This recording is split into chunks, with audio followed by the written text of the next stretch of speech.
Hello and welcome to our off-meta build guide for one of the newly introduced TRARTHUS skill gem. The Wave of Conviction is a fairly unique skill that releases an expanding wave upon use. The maximum travel distance is affected by both area of effect and skill effect duration modifiers. You can have only one wave at the same time. Subsequent uses will overwrite the old waves, wasting their potential damage. The newly introduced Wave of Conviction of TRARTHUS deals less damage and has shorter duration, but the wave returns back to you, dealing its damage again. Instead of carefully tinkering with your cast speed and duration, you can simply use cast while channeling support gem to achieve a balance of solid damage output and minimal effort required to play. You could invest into Scorch, Exposure, Penetration, and Curses to lower enemy resistances, but hiring a Mercenary with Doriani's prototype and using the Admiral armor is simply much more effective. The Fallen Reverend Mercenary will also grant you a free aura and cover enemies in Ash. The Elementalist Ascendancy is the best choice here. The Empowered Army of Golems grants you tons of damage, defense, and recovery. You will also be able to inflict powerful shocks and chills. The last Ascendancy notable is highly customizable. It can grant you damage or defense against physical or elemental damage. Unlike the original version, this skill converts 50% of its damage to fire damage, which you should push to 100% with items and passives. The cast while channeling triggers linked spells every 0.3 seconds. By lowering the duration of your wave below that value, you will never waste your damage. You will have a high amount of combined life and energy shield, evade or block most hits, and suppress spells. The recovery is also excellent thanks to high regeneration and leech. The clear speed is great and effortless, but you will need the Oriath's End Flask to take it to the next level. The single target damage is decent, but defeating Uber bosses is not the main purpose of this build. This setup is quite cheap, but not recommended for League start. 10 Divine Orbs will be enough to comfortably start playing it.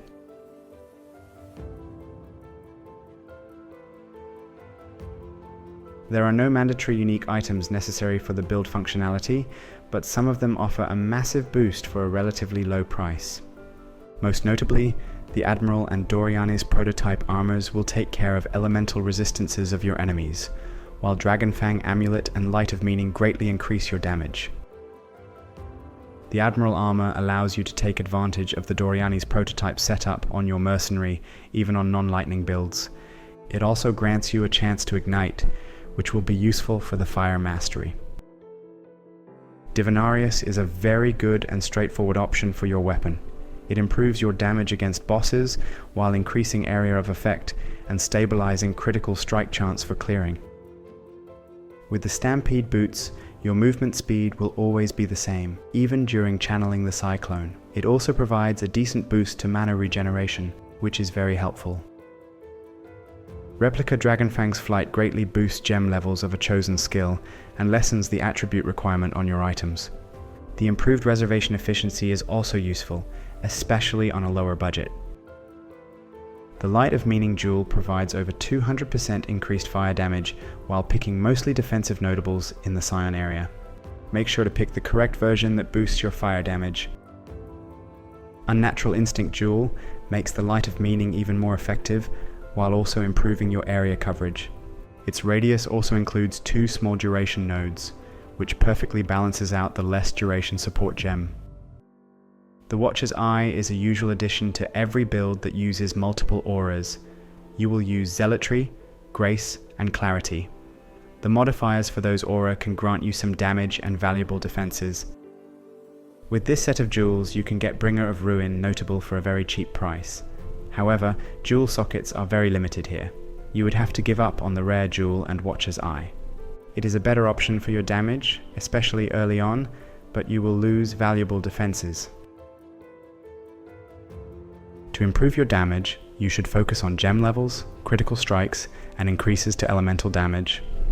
Defensively, you will want to use a hybrid energy shield and evasion bases with a life modifiers on top of that. You will also need to cap your resistances and get a lot of dexterity and strength for gem requirements.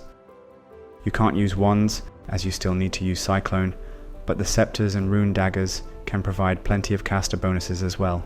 Aim for gem levels, critical strikes for spells, and increases to fire or spell damage. The rare shield is highly customizable depending on whether you want damage or defense. The damage modifiers are similar to your weapon, but it can also provide energy shield, life, block chance, or spell suppression.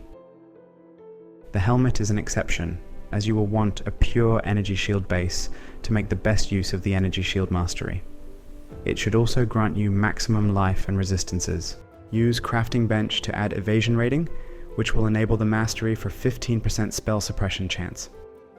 A pair of rare boots provides much more defense and resistance, but to match the speed of the Stampede boots, you will need Quicksilver Flask and good mobility modifiers. On the rare gloves, you will need the last 10% of fire conversion to fully benefit from all the fire damage investments. Other than that, it is a defensive piece that grants life, resistances, and leech. Your rings provide plenty of usual defensive modifiers, but they can also improve your critical strike multiplier, mana sustain, or grant you a permanent frenzy or endurance charge. The easiest way to get it is to use Essence of Scorn on a ring with fractured suffix. On a rare belt, look for maximum life, strength, and lacking resistances. It should always be a Stygian Vice base to get the additional jewel socket. It can also improve your flash charge generation. On the rare Abyss, jewels aim for maximum life and critical strike multiplier. You can fix any remaining attribute or resistance requirements here as well.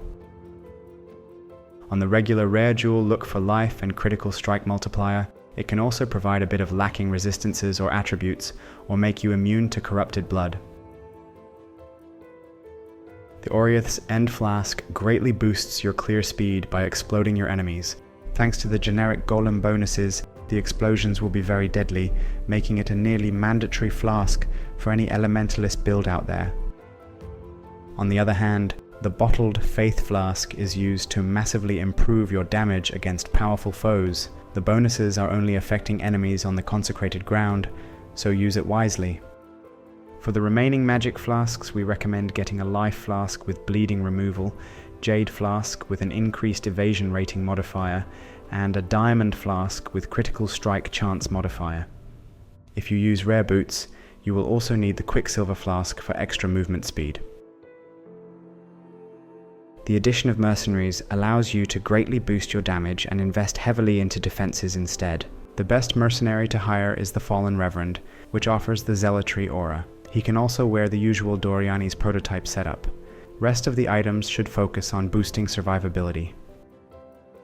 The Doriani's prototype affects the lightning resistance of your enemies, which will be used against your fire damage thanks to wearing the Admiral armor by yourself. With the Exof's Heart Amulet, your mercenary will cover enemies in ash, increasing their fire damage taken and slowing their movement speed. To benefit from the Doriani's prototype armor, you should use special mirrored jewelry that can double and negate its modifiers. The resistance caps at negative 200%. You can also use a similar rare amulet to lower the costs.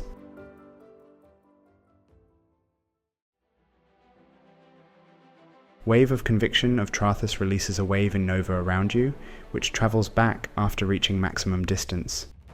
Cyclone is the only channeling skill that allows you to move while dealing damage. The awakened version of cast while channeling support at the maximum level will make you immune to stuns while channeling the Cyclone. The less duration support is all you need to synchronize your trigger rate. Herald of Ash grants extra fire damage for your skills. The burning effect is negligible. Herald of Purity improves your physical damage. You convert it to fire damage, but the bonus still applies. Grace is a defensive aura that grants a lot of evasion rating and boosts it further. Tempest Shield grants spell block chance and makes you immune to shock. Clarity improves your mana regeneration. Adjust the gem level to your unreserved mana pool.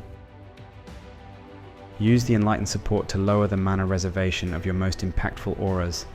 It allows you to level up the Clarity gem higher. Assassin's Mark improves your critical strike chance and damage, and allows you to generate power charges against bosses. You will automatically apply this mark by attacking with Cyclone. Your hit chance is quite low, but you only need to land a hit once. Immortal Call is a very effective guard skill regardless of its gem levels. Keep it on low level to trigger it more often. Keep the cast when damage taken support on a similarly low level. This way, it will trigger as soon as possible and won't require additional strength on your gear. Frostblink is an instant teleport skill that can be used without interrupting the cyclone. The shock guaranteed by Shaper of Storms can be scaled via the effect of non-damaging ailments. With the Unbound ailments support, even weak hits can inflict maximum shock. Frost Shield is a separate guard skill. It lowers the damage you take from outside and massively boosts your critical strike chance. Cast it manually when needed.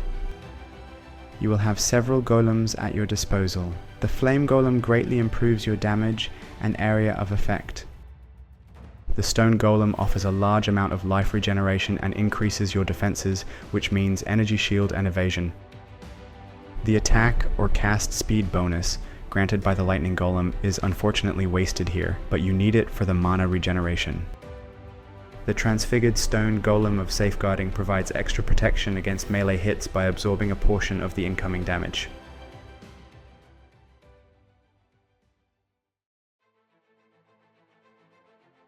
Helping the Aelra will greatly help reduce the price of your equipment, but it should be changed for the extra passive point in the endgame. The Major Soul of the Brine King is necessary to be immune to freeze and lower the effect of chill. The Stunlock prevention is also useful on a lower budget. The minor Pantheon power is easily adjustable to your needs. The usual recommendation is the Soul of Ralakesh, as bleeding can be very dangerous if you don't pay attention to your debuffs at all times. The Wave of Conviction of TRARTHUS can be used since level 16, although you will have to obtain the gem through trade, as it is obtainable only in the endgame mapping content. At first, balancing cast speed and duration is not an issue, as you will have limited options to improve cast speed anyway. You can switch to channeling setup as soon as you unlock the required support gem in Act 4. As your first ascendancy choice, you should pick the Liege of the Primordial for extra golems, which will trivialize the campaign with any skill. For more leveling tips and adjusted passive tree progression, visit the written guide on the website. The passive tree is fairly spread out and very versatile. The duration notables available on the passive tree are not enough to synchronize the trigger rate without the less duration support gem. It could be achieved with the special Dusk Ring on top of that, but the investments are simply too high to be worth it. Thanks to the Fire Mastery, you will need only a bit of fire conversion on your gloves. The energy shield is less important than maximum life here, but every bit helps you survive. Thanks to the Suppression and Evasion Mastery, you don't really need spell suppression on your gear to achieve high results. A large portion of increased damage comes from the Light of Meaning jewel, which allows you to focus on critical strikes instead. It is uncertain if all TRARTHUS skill gems will be available in the future leagues, so we encourage you to give them a try while it is still possible. Thanks for watching, and see you in the next video soon.